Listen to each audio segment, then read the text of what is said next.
Radio Tehran, শুরু হচ্ছে বিশ্ব সংবাদ।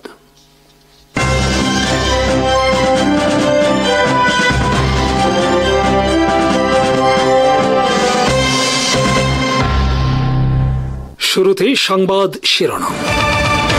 নেতানিয়াহু বলেছেন, কেবল কাতার নয়, অন্য আরব দেশেও হামলা চালানো হবে। কাতারে হামলার বিরুদ্ধে সম্পূর্ণ নীরব আরব ও মুসলিম বিশ্ব।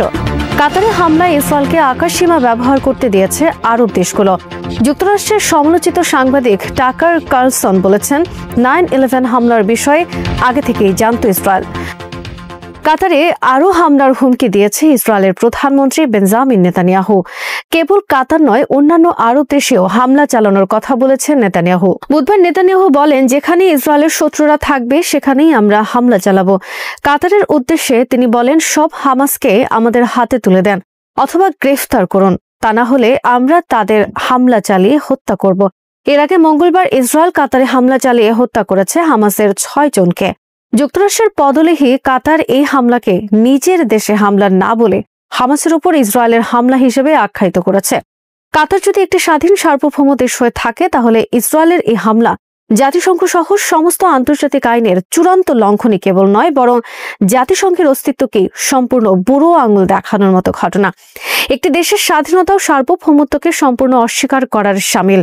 কাতারের পক্ষ থেকে এ ঘটনার নিন্দা জানানো ছাড়া ইসরায়েলে পাল্টা হামলার কোনো সামর্থ্য তাদের নেই। মিশর, পাকিস্তান, মালয়েশিয়া, মালদ্বীপ সহ হাতে গোনা কয়েকটি দেশ ছাড়া অন্যান্য আরব ও মুসলিম দেশের পক্ষ থেকে এ ঘটনার নিন্দা পর্যন্ত জানানো হয়নি। আরব রাষ্ট্রগুলোর সংগঠন, আরব লীগ ও মুসলিম দেশগুলোর সংগঠন OIC সম্পূর্ণ নীরব ইসরায়েলের এ ধরনের হামলার বিরুদ্ধে। বস্তুত যেসব আরব দেশের উপর দিয়ে বিমান উড়ে গিয়ে কাতারে হামলা চালিয়েছে, সেসব আরব দেশ ইসরায়েলকে সাহায্য করেছে কাতারে হামলা চালানোর জন্য।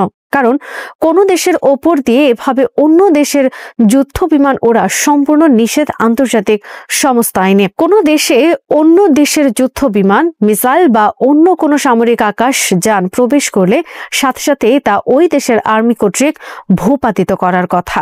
যেমন বুধবার রাশিয়া ইউক্রেনে হামলার সময় পোল্যান্ডের আকাশসীমায় প্রবেশ করে 19টি ড্রোন। সবগুলো ড্রোন পোল্যান্ড ভূপাতিত করেছে। এসব ড্রোন ভূপাতিত করার ক্ষেত্রে পোল্যান্ডকে সহায়তা করেছে জার্মানি, ইতালি এবং নেদারল্যান্ড। কাতারে হামলা চালানোর ক্ষেত্রে ইসরায়েলকে ব্যবহার করতে হয়েছে সৌদি আরবের উপর দিয়ে কয়েক হাজার মাইল আকাশপথ অথবা জর্ডান, ইরাকের আকাশসীমা। আকাশে পুনঃ জ্বালানি পর্যন্ত সংগ্রহ করতে হয়েছে এসব যুদ্ধ বিমানকে। কিন্তু এসব ইসরায়েলি বিমান লক্ষ্য করে কোনো আরব দেশ মিসাইল ছোড়েনি। ইসরায়েলের এসব যুদ্ধ বিমান প্রতিহত করার জন্য সৌদি আরব বা অন্য কোনো দেশ আকাশে ওড়ায়নি তাদের কোনো যুদ্ধ বিমান। সৌদি আরবকে রক্ষায়, কাতারকে রক্ষায় প্রতিটি দেশে রয়েছে যুক্তরাষ্ট্রের সামরিক ঘাঁটি ও আকাশ প্রতিরক্ষা ব্যবস্থা। কিন্তু যুক্তরাষ্ট্র এসব দেশকে রক্ষায় ইসরায়েলের বিমান লক্ষ্য করে কোনো মিসাইল ছোড়েনি। বস্তুত যুক্তরাষ্ট্রের অনুমতি নিয়েই ইসরায়েল কাতারে হামলা চালিয়েছে। ফলে যুক্তরাষ্ট্রের পদলেহী কোনো আরব দেশের রাজপরিবার এ ঘটনার নিন্দা পর্যন্ত জানানোর সাহস করছে না।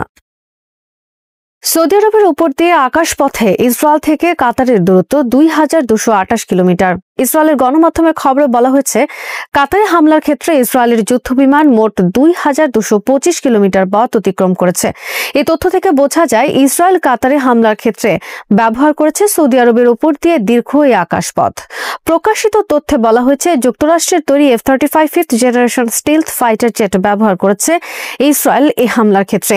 এসব যুদ্ধবিমান সহজে ধরা পড়ে না রাডারে, কিন্তু কোনো দেশের উপর দিয়ে দীর্ঘ এ পথ পাড়ি দেওয়া এবং এরিয়াল রিফুয়েলিং ট্যাঙ্কারের মাধ্যমে পুনঃ জ্বালানি সংগ্রহ এর কোনো কিছুই ওই দেশ টের পাবে না, সেটা বিশ্বাসযোগ্য নয় এভিয়েশন বিশেষজ্ঞদের কাছে।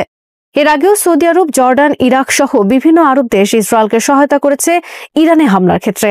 কাতারের পররাষ্ট্রমন্ত্রী বুধবার আন্তর্জাতিক সম্প্রদায়ের প্রতি আহ্বান জানিয়েছেন ইসরায়েলকে সম্মিলিতভাবে মোকাবেলার জন্য। বস্তুত কাতারের এই আহ্বান ভ্রান্তি ছাড়া আর কিছুই নয়, কারণ ইসরায়েলের মূল মদতদাতা দেশ হলো যুক্তরাষ্ট্র, আর সেই যুক্তরাষ্ট্রের পদলেহী রাষ্ট্র হলো স্বয়ং কাতার, সৌদি আরব, সংযুক্ত আরব আমিরাত, বাহরাইন, জর্ডান সহ সব আরব দেশ। যুক্তরাষ্ট্রের অস্ত্রে ইসরায়েল যখন গাজায় গণহত্যা চালিয়ে যাচ্ছে, তখন গত মে মাসে ট্রাম্পের কাতার সফরের সময় কাতার $1200 বিলিয়ন অস্ত্র কেনা সহ বিনিয়োগ চুক্তি করেছে কাতার।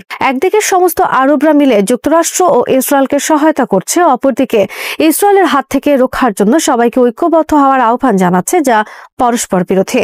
বিশ্লেষকদের মতে আরবরা না চাইলে ইসরায়েল কখনো গাজা ও ফিলিস্তিনে এভাবে গণহত্যা চালাতে পারবে না।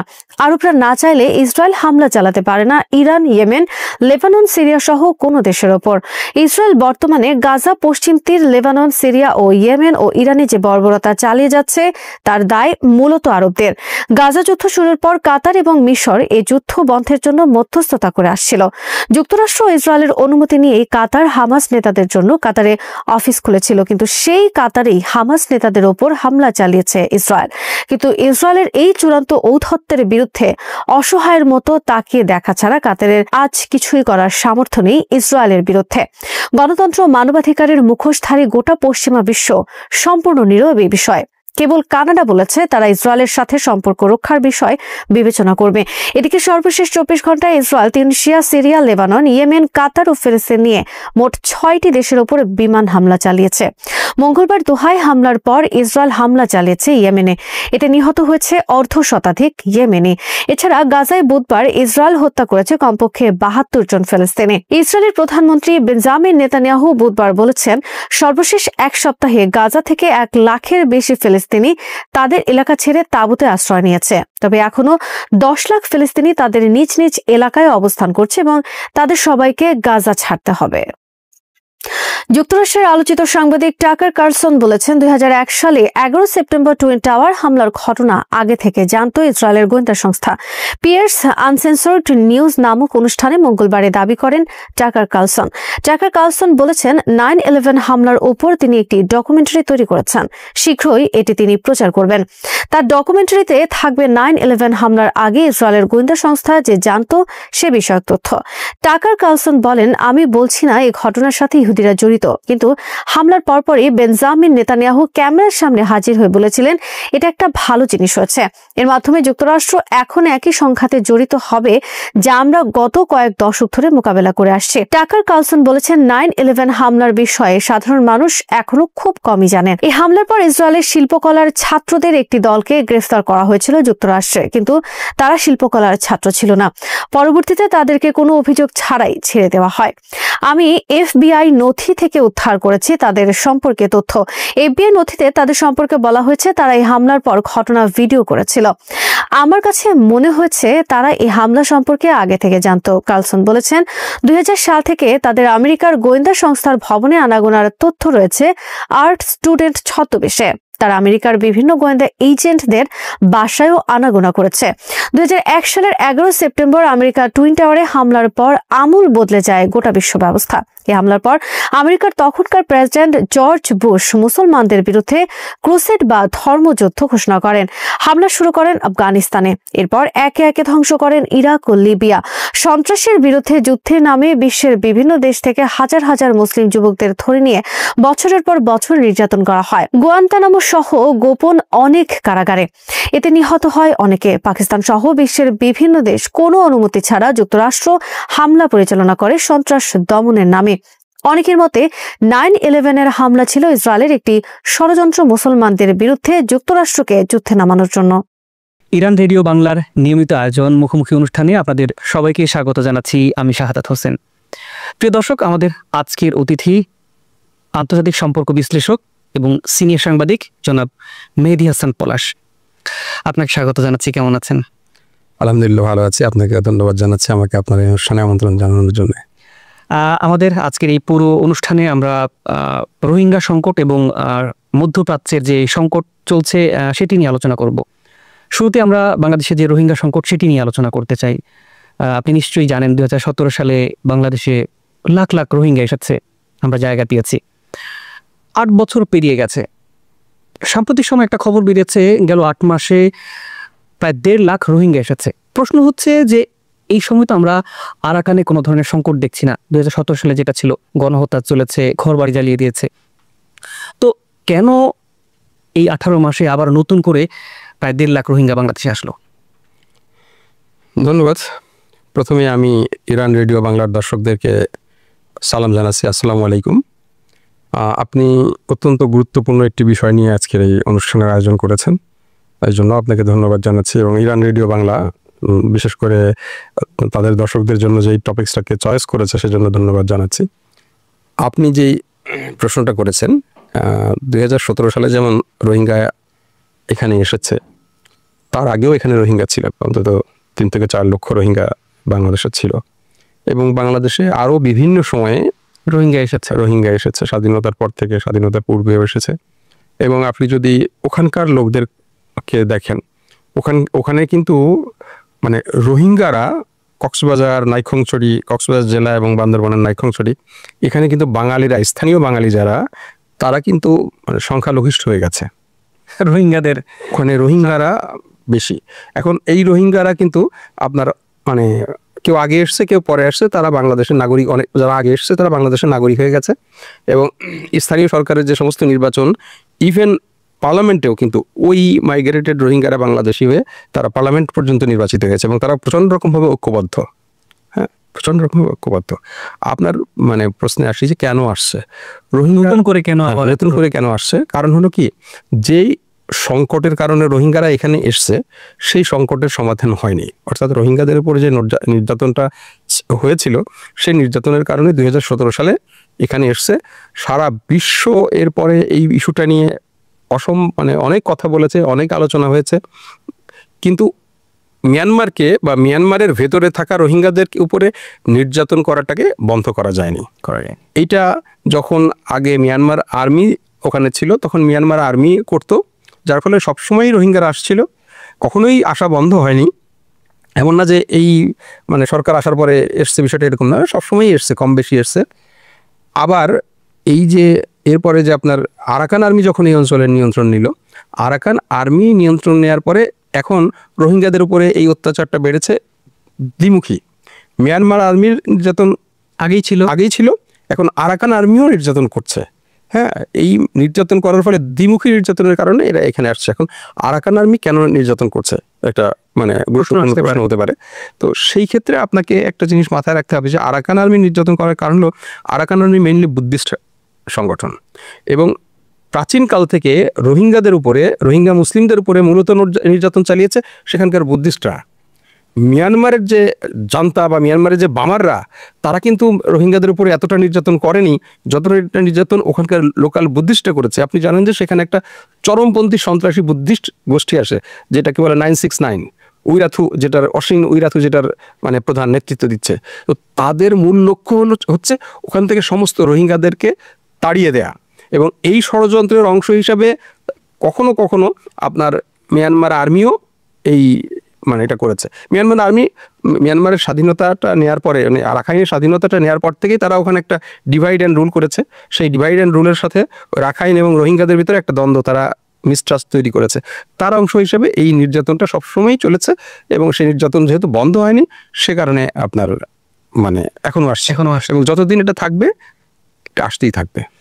এবার আসি রোহিঙ্গা প্রত্যাবাসন প্রক্রিয়া। আসলে গেল 8 বছর ধরে আমরা দেখেছি বাংলাদেশের সবাই, সরকার প্রধান থেকে শুরু করে বেসরকারি যারা এনজিও কাজ করেন, তারাও রোহিঙ্গা প্রত্যাবাসন ইস্যুতে বেশ সরব ছিলেন। এবং আমরা দেখেছি ডক্টর ইউনূসের যে অন্তর্বর্তীকালীন সরকার, তারাও কিন্তু রোহিঙ্গা প্রত্যাবাসন প্রক্রিয়ার ব্যাপারে বেশ সরব।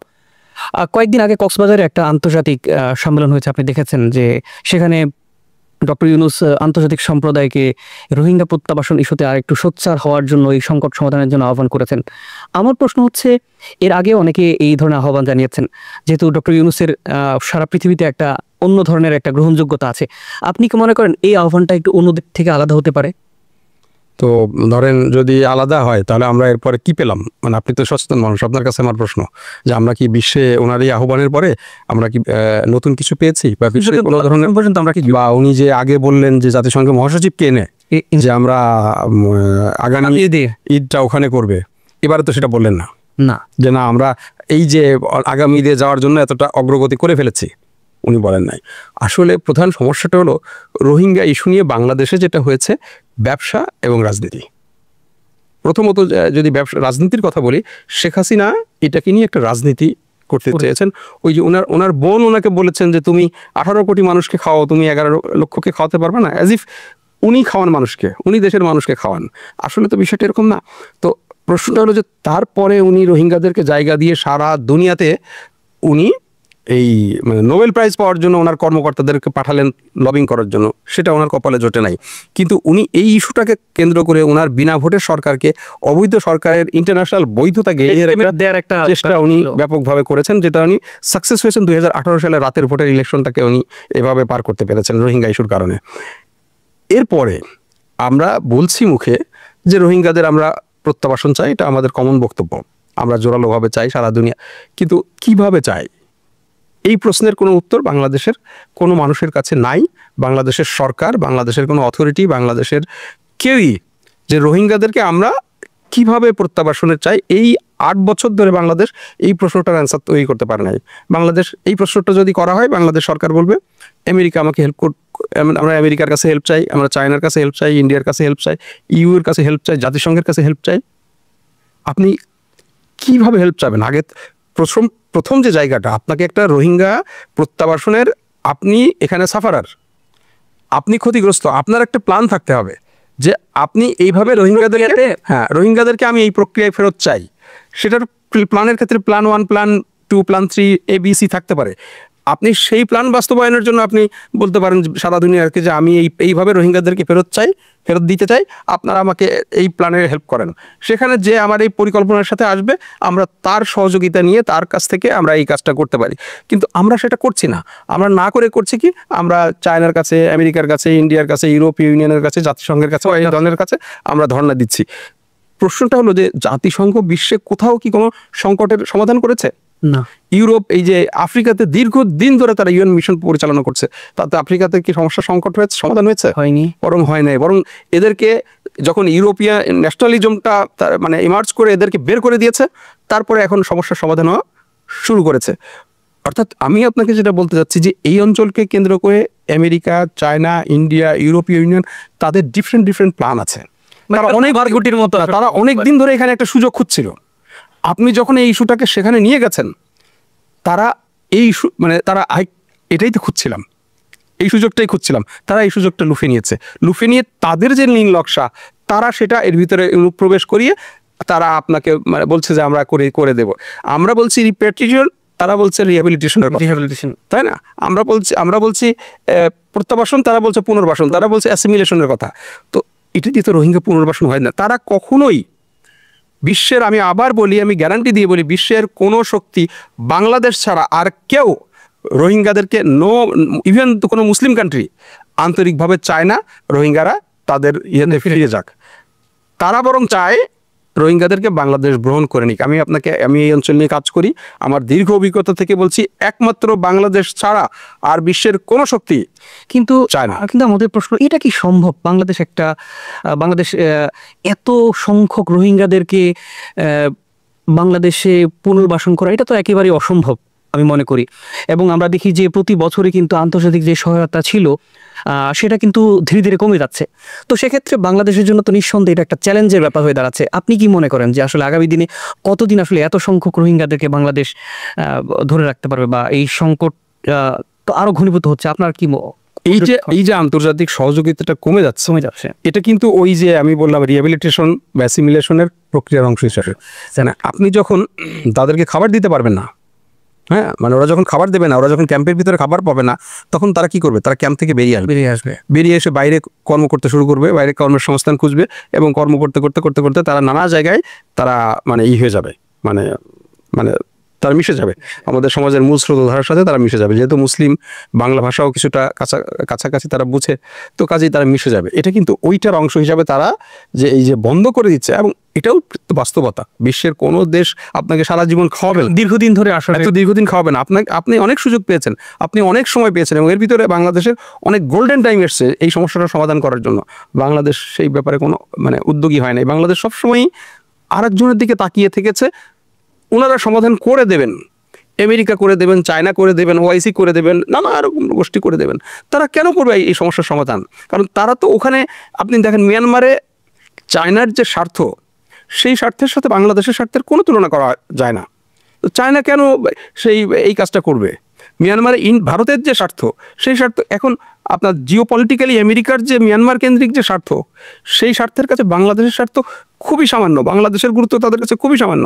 তারা তো তাদের মতো করে, এখন আপনি জানেন এই কয়েকদিন আগে আপনার মিয়ানমারে যে আমেরিকান রাষ্ট্রদূত, তিনি ওদের যে কাচিন এবং সীমান্ত, চীন সীমান্ত যে প্রদেশগুলো আছে সেখানে যে দুর্লভ খনিজ পদার্থ, সেই স্পট তারা মানে পরিদর্শন করে এসছে। তারা ইন্ডিয়া দিয়ে, থ্রু ইন্ডিয়া তারা এটাকে এক্সট্রাক্ট করতে চাচ্ছে। তো কাজেই সে তো এখন মানে ওই দিকে যাচ্ছে, এবং তারা অলরেডি মিয়ানমার জান্তা সরকারের 4টা কোম্পানির উপরে তারা নিষেধাজ্ঞা প্রত্যাহার করে নিয়েছে। তো ওই জায়গাটা চলে যাচ্ছে। চায়না এটাকে ঠেকানোর জন্য তারা নতুন পরিকল্পনা নিয়ে তারা অলরেডি তাদের মানে মার্সেনারি বাহিনী এখানে ঢুকে গেছে।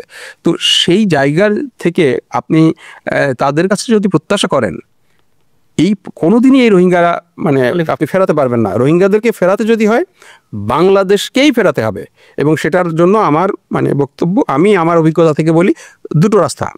একটা রাস্তা হলো যে বাংলাদেশকে এমনভাবে সামরিক শক্তিতে সক্ষম হতে হবে, সামরিক শক্তি অর্জন করতে হবে যেন মিয়ানমার বাংলাদেশের কথাকে গুরুত্ব দেয়, ভয় পায়, তখন মিয়ানমার বাধ্য হবে ফেরত নিতে।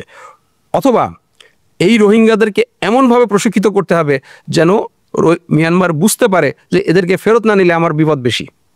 যেটা জিয়াউর রহমান যে কার্ডটা খেলেছেন সেই কার্ড খেলতে হবে। অর্থাৎ সারা দুনিয়াতে এখন ন্যায়, নীতি, অধিকার, রাইটস, প্রাপ্যতা, আমার পাওনা, এটার কোনো মানে মূল্য নাই।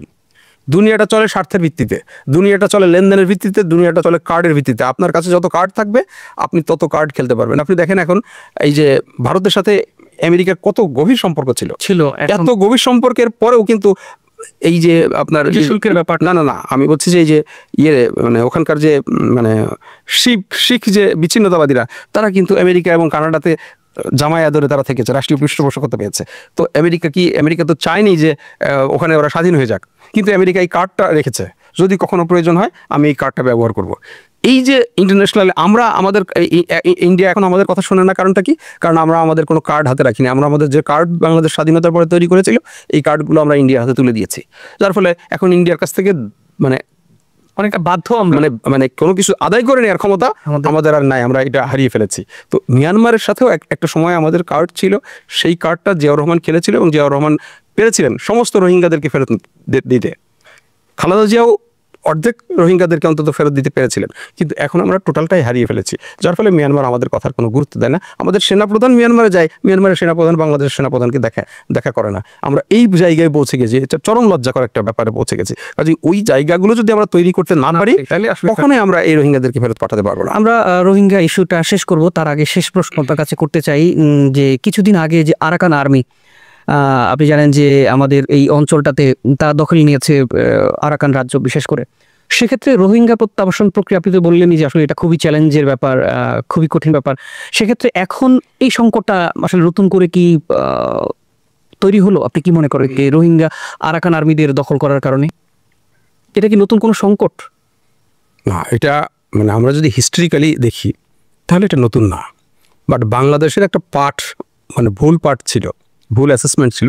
বাংলাদেশ প্রথমে মনে করেছিল যে আরাকান আর্মি যদি এই অঞ্চলের নিয়ন্ত্রণ নেয় তাহলে হয়তো আরাকান আর্মি ফেরত নেবে, এবং আরাকান আর্মিও শুরু থেকে এই ধরনের কথাবার্তা বলেছিল।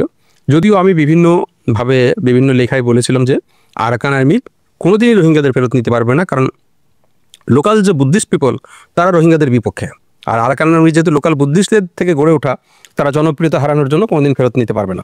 বাট হিস্ট্রিক্যালি রোহিঙ্গাদের উপরে মূলত নির্যাতন আরাকান আর্মির মানে রোহিঙ্গারাই মানে রাখাইনরাই করেছে, এই রাখাইনরাই করেছে। তো সেই কারণে এইটা নতুন কিছু না। তবে আমি যদি একটু মানে খুব সংক্ষেপে আপনার সামনে বলি, আগামী ডিসেম্বরে মানে মিয়ানমারে জান্তা সরকার নির্বাচন ঘোষণা করেছে। তো নির্বাচন করতে গেলে তো আপনার সেই দেশের এখন তো মানে মিয়ানমারের অধিকাংশ জায়গা আপনার জান্তা সরকারের নিয়ন্ত্রণের বাইরে। তো এরকম একটা পরিস্থিতিতে সে একটা ন্যাশনাল ইলেকশন কিভাবে করবে? তার মানে এর ভিতরে খুব অল্প সময়ের ভিতরে তাকে বিভিন্ন জায়গা মানে তার হারানো জায়গাগুলো, হারানো নিয়ন্ত্রণগুলো তাকে পুনরুদ্ধার করতে হবে। সেই পুনরুদ্ধারের অংশ হিসাবে আমরা ধারণা করি হয়তো অক্টোবর নভেম্বরের দিকে এখানে মিয়ানমার সরকার রাখাইনে তার হারিয়ে যাওয়া যে নিয়ন্ত্রণ সেটা পুনঃপ্রতিষ্ঠা করার জন্য আরেকটা ড্রাইভ দিতে পারে, এবং সেই ড্রাইভে হয়তো আরাকান আর্মি, আমি যতটুকু বুঝতে পারি, তারা একটা বড় বিপদের মধ্যে পড়বে। কারণ চায়না ইতিমধ্যে কিছু স্টেপ নিয়েছে সেই স্টেপগুলো তাদের বিপক্ষে গিয়েছে। এবং বাংলাদেশও আরাকান আর্মি এই রোহিঙ্গাদের ফেরত না নেওয়ার কারণে বাংলাদেশও কিছু শক্ত স্টেপ নিয়েছে। তো সেই স্টেপের কারণে আরাকান আর্মি বেশ একটা বিপদে পড়বে বলে আমি ধারণা করছি, এবং সেখানে তারা হয়তো মানে অনেক জায়গা থেকে তারা আবার ফিরে যেতে হবে, সরে যেতে হবে, ব্যাকফুটে যেতে হবে, সরে যেতে হবে। তো সেই জায়গাতে আমরা বাংলাদেশ যদি এখন থেকে একটা পরিকল্পনা প্রণয়ন করে এই সুযোগটা কিন্তু মানে কাজে লাগাতে পারে। আমি যদি আরও স্পেসিফিকভাবে বলি, বাংলাদেশের উচিত ওই সময়টাকে টার্গেট করে আরাকান আর্মি এবং মিয়ানমার আর্মি দুই গ্রুপের সাথেই যখন সংকট তৈরি হবে কথা বলা, এখন থেকে কথা বলা এবং মানে একটা এগ্রিমেন্টে যাওয়া যে যখন এই ধরনের সংকট তৈরি হবে তখন আমি কিভাবে ব্যবস্থা নিব সেটা আজকের এই এগ্রিমেন্টের উপরে নির্ভর করে। আমি কোন পক্ষে থাকবো, সে লিখিত এগ্রিমেন্ট করবে, রোহিঙ্গাদের ফেরত নেবে, যারা এগ্রিমেন্ট করবে আমি তাদের পক্ষে যাব, এক্স্যাক্টলি তাদের পক্ষে যাব। এইটা একটা আমার সামনে বিরাট একটা অপশন আসছে।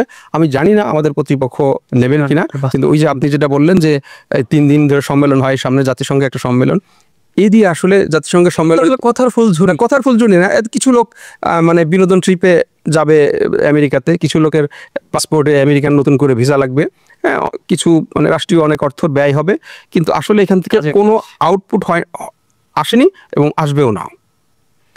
সেটাই আমরা এবার উত্তপ্ত মধ্যপ্রাচ্য নিয়ে আপনার একটু বিশ্লেষণ জানতে চাই। সেটি হচ্ছে, আপনি জানেন যে চলতি বছরে জুনে ইরান এবং ইসরায়েলের মধ্যে ব্যাপক একটা যুদ্ধ হয়েছে, 12 দিনের যুদ্ধ।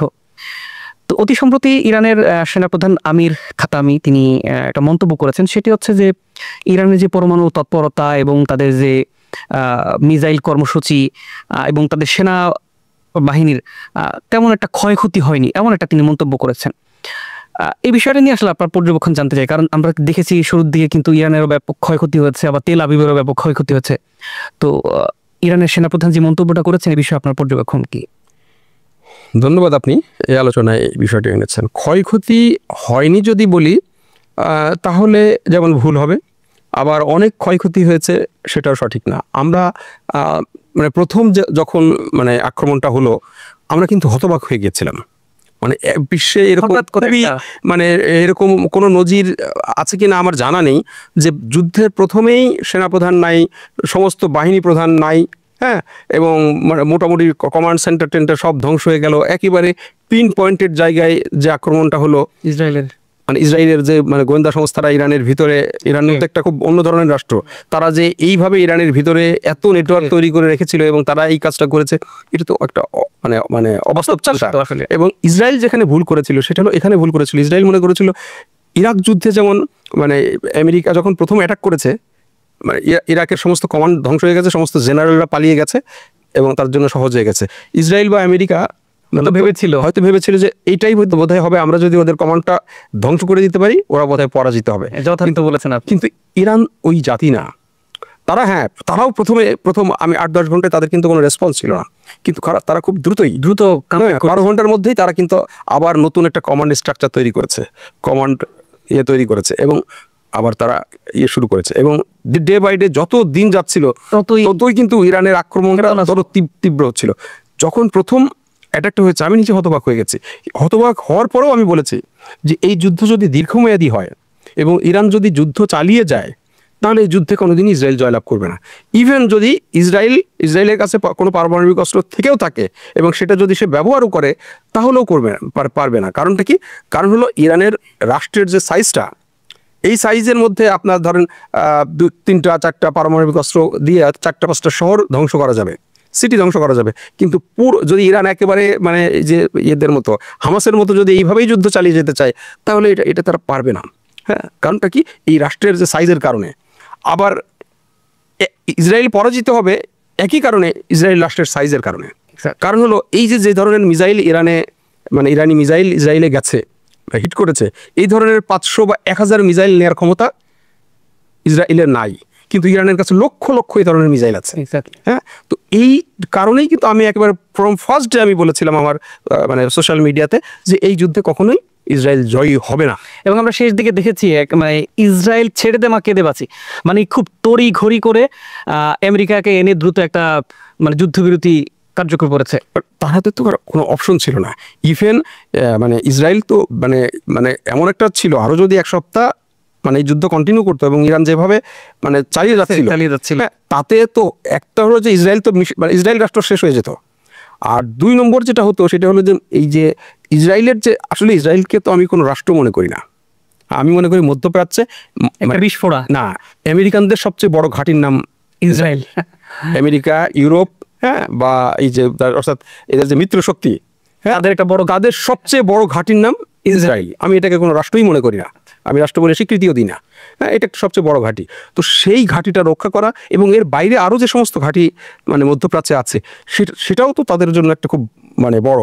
এবং এর মধ্য দিয়ে সবচেয়ে যে বড় যে কাজটা হতো, দেখেন আমেরিকারও তো একটা সংকটের মধ্যে পড়েছে, কারণ সে দীর্ঘদিন ইউক্রেন নিয়ে রাশিয়ার যুদ্ধ করছিল, তারা সেখানে একটা সাপ্লাই দিচ্ছিল, অস্ত্রের সাপ্লাই দিচ্ছিল। আবার এখানে যখন ইসরায়েলের এই যুদ্ধটা শুরু হলো, তাদেরও তো মানে মানে অস্ত্র তো আর সব রেডি করা থাকে না, তাই না, অস্ত্রের একটা মেয়াদ থাকে, এই জন্য কেউই বিপুল পরিমাণ অস্ত্র রেডি করে রাখে না। তো তাদের আসলে নিরাপত্তা মানে মানে এটা ওপেন হয়ে যেত, মানে এদের যে শক্তি যেটা দিয়ে তারা বিশ্বকে শাসন করে, বিশ্বকে ভয় দেখায়, এই যুদ্ধটা কিন্তু আরো কন্টিনিউ হয়ে গেলে এই টোটাল যে এখন যে বিশ্বের শাসন ব্যবস্থা যারা পরিচালনা করে আমেরিকা এবং তার মিত্র শক্তি, তাদের দুর্বলতাটা কিন্তু সামনে চলে আসতো। এই জন্য ওরাও খুব দ্রুত চেয়েছে এই যুদ্ধটা শেষ হোক, সেজন্য একটা নামকাও আসতে একটা মানে মীমাংসা আলাপ আলোচনার মধ্যে দিয়ে কিছু একটা করে তারা এই যুদ্ধটা শেষ করেছে। যদি বলি যে এই যে আপনি প্রথম বললেন যে যখন হুট করে ইরানে হামলা চালালো ইসরায়েল, আমরা তখন দেখলাম ইরানে বেশ হতাহত হয়েছে, অনেক জেনারেল শহীদ হয়েছেন। পরবর্তী দেখলাম খুব দ্রুতই আবার ইরান পাল্টা ব্যবস্থা নিল। এই যে হঠাৎ দ্রুত ফিরে আসা এবং সামগ্রিকভাবে যদি বলি ইরানের সামরিক সক্ষমতা, সেটি নিয়ে আসলে আপনার মূল্যবান পর্যবেক্ষণ জানতে চাই। ইরানের সামরিক সক্ষমতাটা তো ইরান অলরেডি দেখিয়েছে, এবং শুধু ইরান সারা বিশ্বকে দেখিয়েছে। এবং ইরান শুধু তার সামরিক সক্ষমতা দেখায়নি, ইরান ইসরায়েল এবং এই যে মানে তারা যারা পৃষ্ঠপোষক তাদের সামরিক দুর্বলতাটাও দেখিয়ে দিয়েছে। কারণটা কি, মানে সেই আরব ইসরায়েল যুদ্ধের পরে ইরান কিন্তু কখনোই বড় কোনো যুদ্ধ করে নাই, ইসরায়েল আর কোনো বড় যুদ্ধ কখনোই করে নাই। তারা হামাসের সাথে, হিজবুল্লাহর সাথে বা সিরিয়ায় মানে এক ধরনের অসম যুদ্ধ তারা করেছে, তারা আকাশ দিয়ে এসে বোমা মেরেছে এবং এই আকাশ যুদ্ধের বিপক্ষে এই বিদ্রোহী যে হামাস বা হিজবুল্লাহর মতো গোষ্ঠীর আসলে তেমন কোনো জবাব দেওয়ার ছিল না, তারা এইটাই করে এসেছে দীর্ঘদিন। এই প্রজন্মের ইসরায়েলি আর্মিতে যারা মানে আছে, অফিসার বলি, সৈনিক বলি, তারা তো ওই যুদ্ধ দেখে নাই, তারা এইটার স্মৃতি তারা জানে না। তারা ওই যে স্টাডিটা করে আসছে যে আমরা সারা আরব বিশ্বকে পরাজিত করেছি, তারা তো পরাজিত করে নাই, পরাজিত করেছে আমেরিকা, ব্রিটেন এবং তাদের মিত্ররা মিলে পরাজিত করেছে, ইসরায়েল পরাজিত করে না, ইসরায়েলের তখন সেই শক্তি ছিল না। তো সেই জায়গাতে তাদের ভিতরে এক ধরনের গর্ব ছিল যে আমাদের আকাশটা মানে নিচ্ছিদ্র, এর ভিতর দিয়ে পৃথিবীতে কেউ ঢুকতে পারবে না, কারণ তাদের আকাশ ইসরায়েলের যেমন বহুস্তরীয় প্রতিরক্ষা ব্যবস্থা, পাশাপাশি আমেরিকা, ব্রিটেন এবং জার্মানির এবং ফ্রান্সের যে সমস্ত প্রতিরক্ষা ব্যবস্থা, সমস্ত অত্যাধুনিক প্রতিরক্ষা ব্যবস্থা ইসরায়েলের আকাশকে ঘিরে তারা রেখেছিল। কিন্তু ইরান দেখিয়েছে যে এদের কোনো প্রতিরক্ষা ব্যবস্থাই ইসরায়েলি মিসাইল মানে আক্রমণের জন্য মানে যথেষ্ট না। এবং এর মধ্য দিয়ে বিশ্বকে এখনও দেখিয়েছে যে আসলে এই যে হাইপারসনিক মিসাইল বলে যে নতুন অস্ত্র বিশ্বে এসছে, বা এখন এই হাইপারসনিক মিসাইলের কোনো প্রতিরক্ষা ব্যবস্থা বিশ্বে এখন পর্যন্ত তৈরি হয়নি, এটা কারোর কাছেই এটা নেই, এই গতির কারণে এটা নাই। এবং আরেকটা মানে দৃষ্টান্ত ইরান বিশ্বকে দেখিয়েছে, সেটা হলো যে যুদ্ধে মানে স্বল্প দামের অস্ত্র। দেখেন, ইরান হয়তো একটা $4000 একটা ড্রোন পাঠিয়েছে, আর সেটা মানে রক্ষা করার জন্য আয়রন ডোম, তারা যে মিসাইলটা মারছে সেটা হয়তো অনেক $4 মিলিয়ন বা $4 লাখ। তো ওইটা মারলেও ওদের লস, না মারলেও ওদের লস, মানে ওটা যদি হিট করে তাহলেও লস, আবার ওটা যদি হিট করে আকাশে ধ্বংস করে দেয় তাহলে ওই $4000 ডলার ধ্বংস করার জন্য তারা হয়তো 5টা বা 10টা মিসাইল ছুটছে, ওই 5টা 10টা 4 লাখ করে হলো, ওটা কত অনেক টাকা হয়ে যায়। তো এই যে এখানেও কিন্তু একটা বড় ধরনের দক্ষতা এর মধ্যে পড়েছে। এবং তারপরে আমরা এই জন্য দেখলাম যে ট্রাম্প, মার্কিন প্রেসিডেন্ট, তিনি বলছেন যে ইরানের মতো করে আমাদের মিসাইল, এত দামি মিসাইল দিয়ে বিশ্বে যুদ্ধ করে দীর্ঘদিন যুদ্ধ করে বিশ্ব টিকে থাকা সম্ভব না। এবং তারা ইরানের যে শাহেদ মিসাইল, সেই মিসাইল নকল করে তারা আমেরিকাতে একই ধরনের মিসাইল তারা তৈরি করেছে, যদিও সেটারও অনেক দাম সেখানে পড়েছে ওদের ব্যবস্থার কারণে। অর্থাৎ আমি বলতে চাচ্ছি যে ইরানের এই যুদ্ধটা বিশ্বকে 12 দিনের যুদ্ধ, বিশ্বকে অনেক কিছু দেখিয়েছে এবং এর পাশাপাশি এই যে মানে মোসাদের যে গোয়েন্দা সক্ষমতা সেটাও আমরা দেখেছি এবং এটা যে ভয়ঙ্কর মানে ব্যাপার ইরানের মতো একটা দেশের মধ্যে এই নেটওয়ার্কটাকে এইভাবে তৈরি করে রাখা, আমি মনে করি যে এখন ইরানের উচিত এই যে এইটার উপরে খুব বেশি, কারণ বহুদিন ধরে এই কাজটা কিন্তু হচ্ছিল, এটা যে হুট করে হচ্ছে তা না। ইরানে অনেক পরমাণু বিজ্ঞানী ভাবে ধ্বংস হয়ে গেছে, ইরানের ভিতরে তাদের রাষ্ট্রীয় অতিথিকে তারা করেছে, ইভেন প্রেসিডেন্ট রাইসি যে বিমান দুর্ঘটনায় মানে মারা গেলেন বলে বলা হচ্ছে, বিশ্বের অধিকাংশ মানুষ মনে করে যে এটা যে আসলে এটা কোনো দুর্ঘটনা ছিল না, এটার ভিতরে কোনো নাশকতার ব্যাপার ছিল। তো সেই জায়গা থেকে আমি মনে করি যে ইরানের এখন অত্যন্ত গুরুত্ব দিয়ে এই বিষয়টা খতিয়ে দেখা উচিত, মানে তার রাষ্ট্রের আভ্যন্তরীণ যে মানে নিরাপত্তাটাকে নিশ্চিদ্র করা উচিত। আচ্ছা, আরেকটা বিষয় জানতে চাই, সেটি আসলে সাধারণ মানুষেরও প্রশ্ন। ইরান এবং ইসরায়েলের সংঘাত বা যুদ্ধ বলি, সেটি কি আবার হতে পারে? কারণ আমরা দেখি যদি এখন একটা অলিখিত যুদ্ধবিরতি চলছে, ইসরায়েল এর আগে অনেকবারই তারা কথা দিয়ে কথা রাখেনি। যেমন হিজবুল্লাহর সাথে তারা যুদ্ধবিরতি চুক্তি করেছে, কিন্তু আবার হুট করে আক্রমণ করেছে। তো আমেরিকার মধ্যস্থতায় ইরানের সাথে একটা যুদ্ধবিরতি চলছে, কিন্তু খুব শিগগিরই কি এমন কিছু হতে পারে আবারও? হ্যাঁ, ধন্যবাদ, খুব মানে গুরুত্বপূর্ণ একটা প্রশ্ন করেছেন। প্রথমত হলো যে যুদ্ধ তো যে কোনো সময়ই হতে পারে, হ্যাঁ, কিন্তু আমি আপনাকে খুব সহজভাবে উদাহরণ দিই। ধরো আমরা দুজনে এখানে বসে আছি, আমি আপনাকে একটা খামচি দিব, আপনি যদি আমাকে ঘুষি মারেন, হ্যাঁ, তখন আমি কি করব? আমি কি আবার আপনাকে খামচি দিব? না, আমি কিন্তু খামচি দিব না। তো ইসরায়েল যে মানে তাদের যে একটা মিথ ধারণার করে তারা ইরানের উপরে আক্রমণ করেছে এবং আক্রমণ করার পরে ইরান যে শাস্তি তাকে দিয়েছে, তার যে পরিণতি করে তারা ছেড়েছে এবং তারা দেখিয়েছে এখন আগে ইসরায়েল জানতো না যে তার আকাশ ভিতর দিয়ে কোনো ইরানি ড্রোন ইরানি মিসাইল ঢুকতে পারে। সারা পৃথিবীর মানুষের ধারণা ছিল যে তাদের যে অহংকার, তাদের সারা পৃথিবী না, মানে ইসরায়েল আগে জানতোই না, আমেরিকা আগে জানতো না যে এই প্রতিরক্ষা ব্যবস্থা ধ্বংস করে ভেদ করে ঢুকতে পারে। এখন তো তারা জানে, তো যেহেতু তারা জানে, কাজেই তারা জানে যে এখন আবার অ্যাটাক করলে তো এই মিসাইলগুলো আবার আসবে। কাজে আমি মনে করি ওই যে বললাম না যে খামচি দিয়ে কেউ ঘুষি খেতে চায় না, কাজে ইরানকে আবার খামচি মেরে ইরানি ঘুষি খেয়ে খাবে বলে আমার মনে হয় না। তারা আগে যে কাজটা করবে, তারা ওই যে তাদের যে দুর্বলতাগুলো আছে, মানে ইরানি মিসাইলের বা ইরানি যুদ্ধের যে সক্ষমতা, সেই জায়গায় যে দুর্বলতাগুলো আছে, সেই দুর্বলতাগুলো তারা আগে মেরামত করবে এবং এই যুদ্ধের যে মানে এই 12 দিনের সংক্ষিপ্ত যুদ্ধ, এই যুদ্ধ তারা অ্যানালিসিস করবে, কেন তাদের এই পরিণতি হলো, কোথায় কোথায় তাদের খামতি আছে, কোথায় কোথায় ইরান ভালো করেছে, কোথায় আমাদেরকে জিততে হলে আরও কি করা দরকার, সেই জিনিসগুলো তারা প্রিপেয়ার করবে, প্ল্যান করবে। এবং তারপরেই কেউ কিন্তু পরাজিত হওয়ার জন্য যুদ্ধ করে না, পৃথিবীর কোনো শক্তি পরাজিত হওয়ার জন্য যুদ্ধ করে না, জেতার জন্য যুদ্ধ করে। তো জেতার জন্য যখন কেউ যুদ্ধ করে, তখন সে শত্রুর শক্তি সম্পর্কে তাকে আগে অবগত হতে হয় এবং তার নিজের শক্তিকে ওইটাকে ওভারকাম করার মতো। এবং আমরা এখন দেখেছি যে চায়নার কাছ থেকে আপনার J-10C যুদ্ধ বিমান কিনেছে বলে আমরা শুনতে পাচ্ছি যে ইরান অলরেডি 36টা যুদ্ধ বিমান কিনেছে। ইরানের তো যুদ্ধ বিমান ছিল না, বাট এখন তার যুদ্ধ বিমান আছে। ইরান আগে যখন যুদ্ধ শুরু করেছিল, তখন সে জিপিএস সিস্টেম ব্যবহার করতো, যে জিপিএস সিস্টেম থেকে ওরা সমস্ত ডাটা চুরি করতো ইরানি মিসাইল ওড়ার সাথে সাথে। ইরান এখন চাইনিজ বেইদু নেভিগেশন সিস্টেম তারা ব্যবহার করা শুরু করেছে। তো এই জিনিসগুলো তো ইরানকে আরও সক্ষমতা এনরিচ করছে এবং ইরানও তার যে দুর্বলতাগুলো, যে এখন সে বুঝতে পেরেছে কোথায় কোথায় তার দুর্বলতা ছিল, ইরান চেষ্টা করবে নিশ্চয়ই অতি দ্রুত সেই দুর্বলতাগুলো মোকাবেলা করার জন্য। এই জন্য আমি মনে করি যে আমেরিকা তো আবার ইরান যেটা মানে মার্কিন যে ঘাঁটি কাতারে, সেখানেও হামলা করে দেখিয়ে দিয়েছে যে আমিও তো ওখানেও পৌঁছাতে পারি।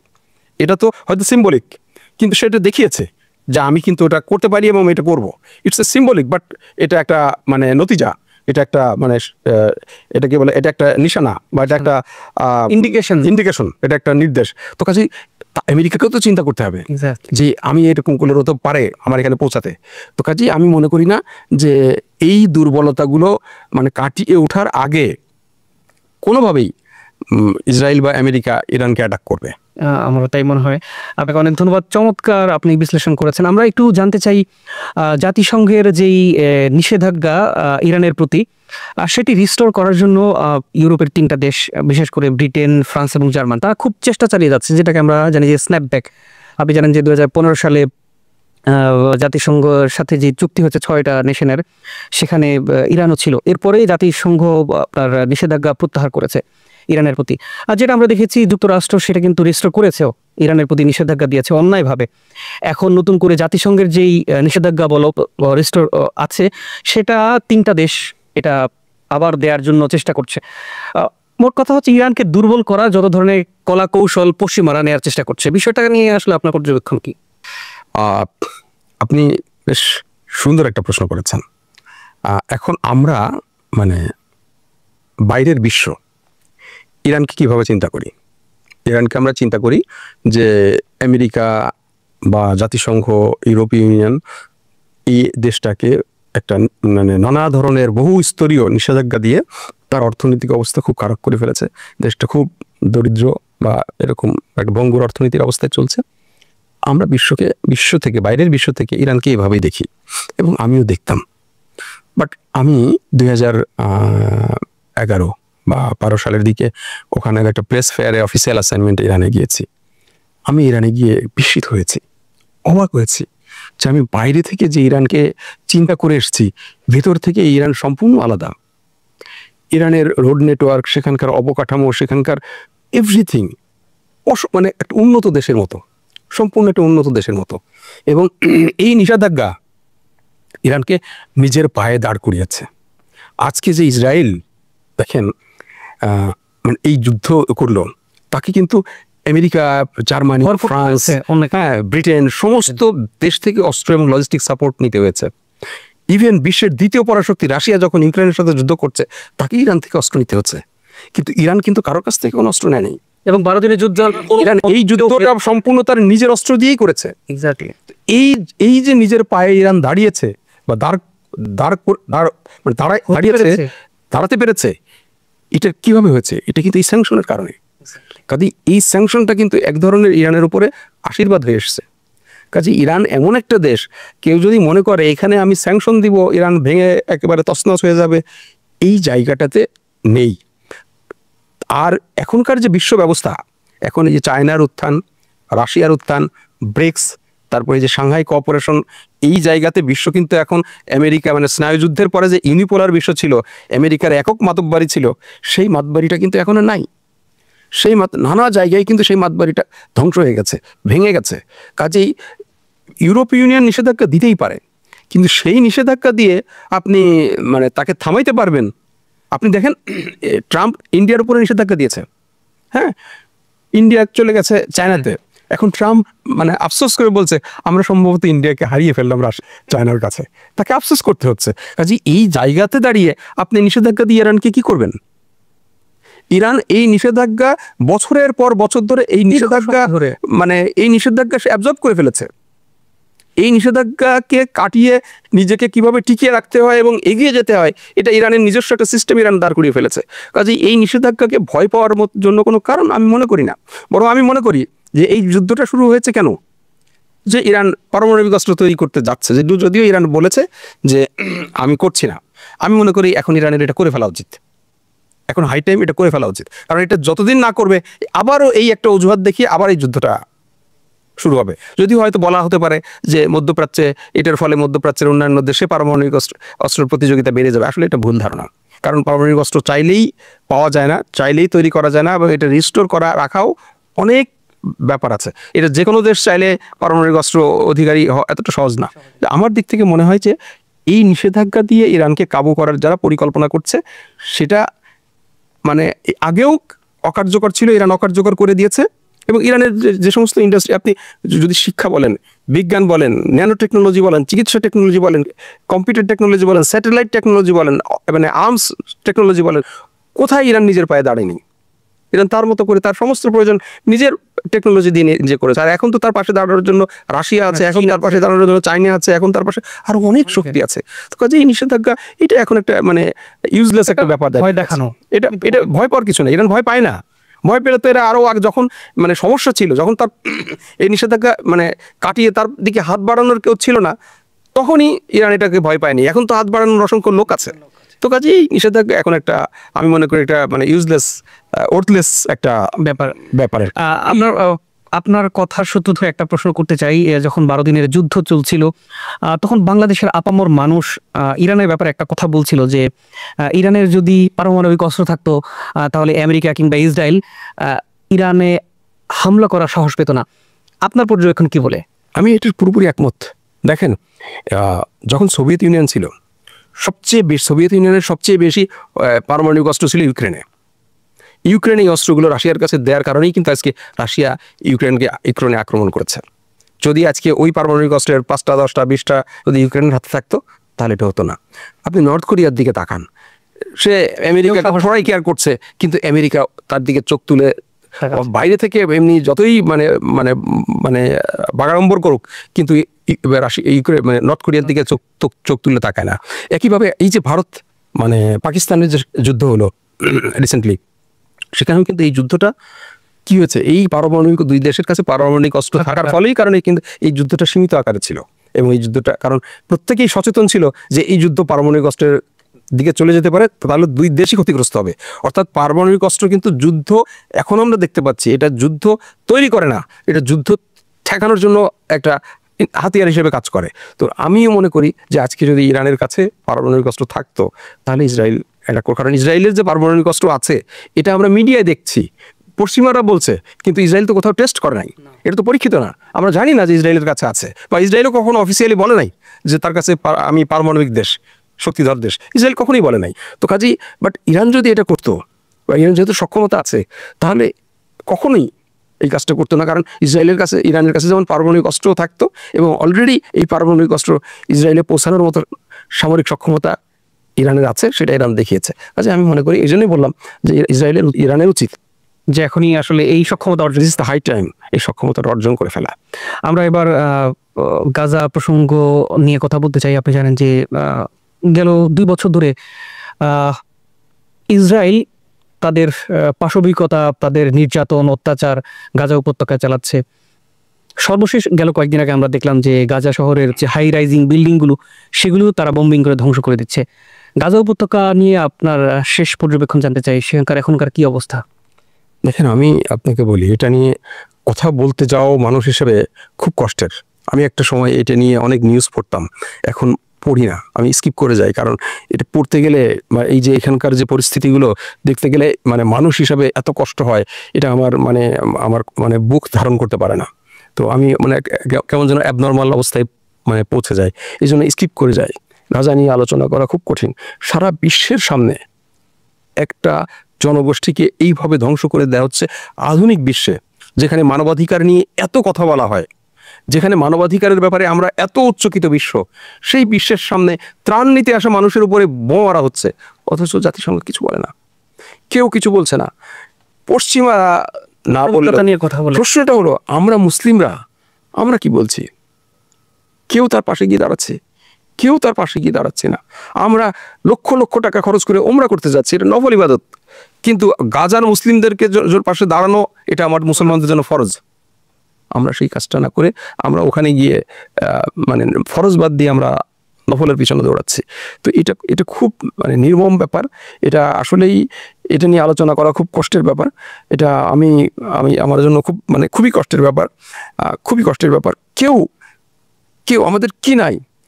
বিশ্বে তো মুসলমানরা সংখ্যালঘু না, 200 কোটি মানুষের শক্তিকে আপনি সংখ্যালঘু বলতে পারেন না।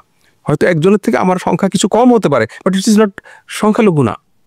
200 কোটি মুসলিমের দেশে আপনার একটা মুসলিম জনগোষ্ঠীকে এইভাবে ধ্বংস করে দেয়া হচ্ছে, অথচ সারা বিশ্বের মুসলিমরা কেউ কিছু করছে না, তাকিয়ে দেখছে না। আমি অবাক হয়ে যাই যদি কিয়ামতের দিন আল্লাহ এই মুসলমানদেরকে জিজ্ঞাসা করে যে তোমাদের সময় এইভাবে একটা জনগোষ্ঠীকে ধ্বংস করে দেওয়া হয়েছে, মুসলমানদেরকে ধ্বংস করে দেওয়া হয়েছে, তোমরা কি দায়িত্ব পালন করেছো? আমরা কি জবাব দেব? আমি অবাক হয়ে যাই যে আসলে কি আমরা আমাদের সরকার প্রধানরা, আমাদের রাজনৈতিক নেতারা, আমাদের যারা আরো দায়িত্বশীল যারা আছে, তারা কি এটার জবাবটা দিতে পারবেন? তারা কেউ কোনো দায়িত্ব পালন করছে না। খুবই দুঃখজনক ব্যাপার সেটি হচ্ছে যে মধ্যপ্রাচ্যের যে আরব দেশগুলো, তারা তো সিংহভাগ মুসলমানের দেশ। খুবই দুঃখজনক ব্যাপার হচ্ছে এই সব মধ্যপ্রাচ্যের আরব দেশগুলো তারা কিন্তু একেবারেই নির্বিকার, তারা সোচ্চার না। কেন? মূল কারণ কি বলে আপনি মনে করেন? প্রথম কথাটা হলো যে শুধু তো মধ্যপ্রাচ্যের আরব দেশ না, আমার মুসলিম বিশ্বই মানে আরো তো বাংলাদেশ, পাকিস্তান, ইন্দোনেশিয়া, মালয়েশিয়া, মুসলমানরা তো এখানেই বেশি, ওখানকার থেকে এখানেই বেশি। ওখানে হয়তো মুসলিম দেশের সংখ্যা বেশি, কিন্তু এখানে জনসংখ্যা বেশি। আমরা কেউই তো কিছু বলছি না, কেউই কিছু করছি না, শুধু তাকিয়ে তাকিয়ে দেখছি। আর হয়তো নামাজে আমরা দোয়া করছি, আল্লাহ গাজার মুসলমানদেরকে তুমি সহযোগিতা করো। 200 কোটি মানুষ থাকতে আল্লাহ কি আবাবিলের জন্য আহ্বান করছে মনে হচ্ছে আমরা। এটা খুব লজ্জার ব্যাপার। 200 কোটি মুসলিম পৃথিবীতে, অথচ আমরা আবাবিলের জন্য। আবাবিল এসেছিল যখন ওখানে কেউ ছিল না, মুত্তালিবের দোয়াতে আবাবিল এসেছিল, কারণ তখন ওখানে রক্ষা করার কেউ ছিল না। এখন তো রক্ষা করার 200 লোক আছে, তাদেরকে আল্লাহ জবাবদিহি করবে। তুমি আমার কাছে দোয়া করছো, তুমি কি করছো, তাই না? তো তারা করছে না, কারণটা কি? তাদের ভিতরে এই যে মানে ইসলাম, মানে মুসলিম হিসাবে আমাদের যে সারা বিশ্বে মুসলমানদের যে নৈতিক মানে অবক্ষয় এবং যে মুসলিম যে চেতনাটা, এটা ধ্বংস হয়ে গেছে। অর্থাৎ মুসলিমদের যে নৈতিক মানে মানের যে অবক্ষয়, মুসলমানদের যে ইমানের যে দুর্বলতা, সেটি প্রমাণ। মুসলিম যে ভ্রাতৃত্ববোধ, হ্যাঁ, এইটার জায়গায় আমরা চরমভাবে পিছিয়ে গেছি। আরেকটা খুব গুরুত্বপূর্ণ ব্যাপার, সেটা হলো যে এই যে ওয়ার এগেনস্ট টেরোরিজমের নামে পশ্চিমারা যে আমাদের মাথার ভিতরে একটা ভয়ানক ভয় ধরিয়ে দিয়েছে, যে গাজার পাশে দাঁড়ালে, গাজার পক্ষে কথা বললে আমাদেরকে মৌলবাদী, আমাদেরকে টেরোরিস্ট, আমাদেরকে চরমপন্থী, এই যে মানে ট্যাগগুলো লাগিয়ে দেওয়া হয়, এই ট্যাগের ভয়ে আমাদের অনেকেই তো আমরা কথা বলতে ভয় পাই।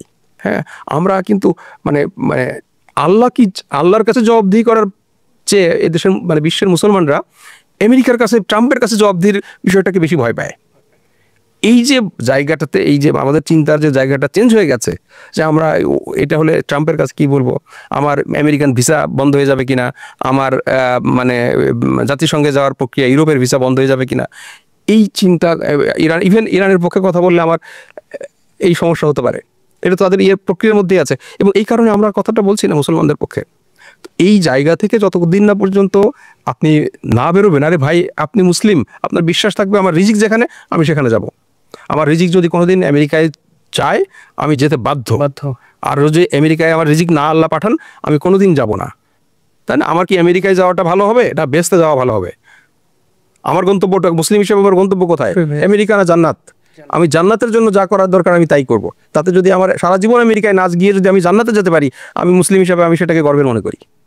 এবং মুসলমানদের চেতনার জায়গাটা এটাই থাকা উচিত। কিন্তু ওই জায়গাটা থেকে আমরা মানে অনেক দূরে সরে গেছে। আমরা আসলে দেখি যে মধ্যপ্রাচ্যের যারা রাজা বাদশাহ আছেন বা সরকার প্রধান আছেন, তাদের ভাবসাব দেখলে এমন মনে হয় যে আসলে গাজাবাসী শেষ হয়ে যাচ্ছে, হোক, তাদের কোনো সমস্যা হবে না। কিন্তু আদতে আপনি কি মনে করেন যে আজ হোক কাল হোক কোনো একদিন মধ্যপ্রাচ্যের অন্য আরব দেশগুলো এই ইসরায়েলি আগ্রাসনের শিকার হবে? দেখেন, প্রথম কথাটা হলো যে আমরা মধ্যপ্রাচ্য বলতে যাদের বলছি, বিশেষ করে আরব রাষ্ট্রগুলো, এদের কিন্তু আজ থেকে 100 বছর আগে কিছুই ছিল না। মহান আল্লাহ তাআলা তাদেরকে হঠাৎ করে তেল এবং স্বর্ণের খনি দিলেন। তারা আজকে যে উন্নত হলো, এই উন্নতিটাকে তারা মানে নিজেদের জন্য, অর্থাৎ মুসলমানদের জন্য, নিজের দেশের কল্যাণের জন্য ব্যয় না করে তারা ভোগ বিলাসে ব্যয় করেছেন। এই ভোগ বিলাসে ব্যয় করতে করতে করতে করতে একটা পর্যায়ে তাদের সম্পদ ফুরিয়ে এসছে। তারা চাইলে আল্লাহর সম্পদ তো আল্লাহ দেন, তারা আল্লাহর মুখাপেক্ষী না হয়ে, তারা ইউরোপ আমেরিকার মুখাপেক্ষী হয়ে তারা কি করছে, তারা তাদের দেশে এখন ওই মানে মধ্যপ্রাচ্যের মতো market, night club, DJ party, এই যে কনসার্ট, এইগুলো চালু করছে। তারা পর্যটনের হাব তৈরি করছে, পর্যটনের মধ্য দিয়ে তারা তাদের অর্থনীতি টিকিয়ে রাখার রেস্টোর করতে যাচ্ছে। অথচ তাদের উচিত ছিল মহান আল্লাহর কাছে সম্পদের জন্য চাওয়া। তো কাজেই এই শাসকরা যেটা মানে মানে করছে, এরা আসলে মানে কখনো বা কোনোদিন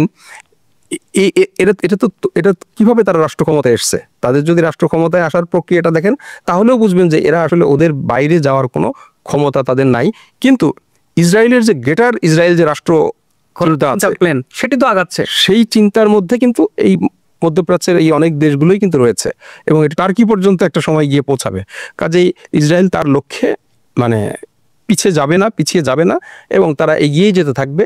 এবং যারা মনে করছেন যে আমি মানে ইসরায়েলের সাথে সখ্যতা রেখে নিজেকে নিরাপদ রাখতে পারবো, এটা তারা বোকার স্বর্গে বসবাস করছেন। তারা ইসরায়েল তার লক্ষ্যের দিকে এগিয়েই যাবে। এবং অনুষ্ঠান শেষ করার আগে আপনার কাছে জানতে চাই যে এই যে তাবৎ মুসলিম বিশ্ব আমরা চেয়ে দেখছি গাজা উপত্যকায় আমার মুসলিম ভাইটি শেষ হয়ে যাওয়ার পর্যন্ত আমাদের কি আসলে কিছু করার নেই? করার তো অনেক কিছুই আছে, কিন্তু আমরা করছি না, করতে চাইছি না। হ্যাঁ, তো আমরা যদি করতে চাই তাহলে অনেক কিছু করতে পারি, কিন্তু আমরা করতে চাই কিনা, করবো কিনা, সেটাই হলো একটা বড় ব্যাপার। আপনার ওই যে আমি যেটা নিয়ে মানে রোহিঙ্গা নিয়ে আলোচনায় ছিলাম, যে আগে তো আমাকে চাইতে হবে, তারপরে আমাকে অন্যান্যরা হেল্প করবে, কিন্তু আমরা তো আসলে চাইছি না যে না ওদের পক্ষে দাঁড়াই। আপনি যদি সমস্ত মুসলিম বিশ্ব দেখেন, এটা তো খুব কঠিন ব্যাপার না। আমরা মুসলিম বিশ্বের যে মার্কেটগুলো আছে, মুসলিম বিশ্বের 200 কোটি যে জনসংখ্যা আছে, কোন যুদ্ধ না করে যদি আমরা সেই মানে বাজার অর্থনীতি, মুসলমানদের হাতে যে বাজার অর্থনীতি আছে, সেই অর্থনীতিটাকে যদি আমরা কাজে লাগাতে পারতাম, তাহলে ইসরায়েলকে পরাভূত করা সম্ভব। একদম। এই যে এখন যে বয়কট ইসরায়েল যে আন্দোলনটা, আপনি জানেন যে সেটা কোথায় গিয়ে পৌঁছেছিল, কাজে সেটা দিয়েও তো আমরা করতে পারি, তাও তো করছি না। দ্যাট ইজ আমাদের ব্যর্থতা। আপনাকে অনেক ধন্যবাদ ও কৃতজ্ঞতা জানাচ্ছি আমাদের অনুষ্ঠানে আসার জন্য। আপনাকেও ধন্যবাদ, এবং ইরান বাংলা রেডিওর যারা দর্শক আমার বক্তব্য এতক্ষণ শুনলেন, আপনাদের সবাইকে ধন্যবাদ জানাচ্ছি। আসসালামু আলাইকুম রহমতুল্লাহ। সুপ্রিয় দর্শক, আজ শেষ করছি। ভালো থাকুন, সুস্থ থাকুন। দেখা হবে পরের ভিডিওতে অন্য কোনো আরো একজন অতিথির সাথে। আর আন্তরিক অনুরোধ, আমাদের চ্যানেলটি সাবস্ক্রাইব করে পাশে থাকুন। আল্লাহ হাফেজ। শ্রোতা বন্ধুরা, বিশ্ব সংবাদে এই ছিল আমাদের সর্বশেষ আয়োজন। সঙ্গে থাকার জন্য আপনাদের সবাইকে অসংখ্য ধন্যবাদ।